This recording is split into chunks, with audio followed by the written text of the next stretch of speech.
Asante, mimi ni mwenyeji, ni mkaaji wa mahali hapa na mimi ni mmoja wa area hii phase 1. Nashukuru maana nimeona mabadiliko. Nimeona barabara kwanza vijana wamesafisha vizuri huku. Na naona kila kitu imeanza kubadilika, hewa imeanza kuwa safi. Ilikuwa kila mara ni moshi huko Mkurutu naona. Lakini kwa sasa kuna mabadiliko makubwa inaonekana bado. Na sema kama wataendelea hivyo tutazidi kusema ni asante. Na nashukuru kwa vile kuna maproject inaendelea huko.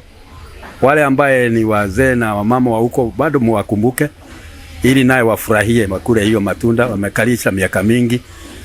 Tunashukuru kwa ushirikiano wa serikali kubwa na serikali ya local government kwa vile peke yao hangeweza, vile wameshikana.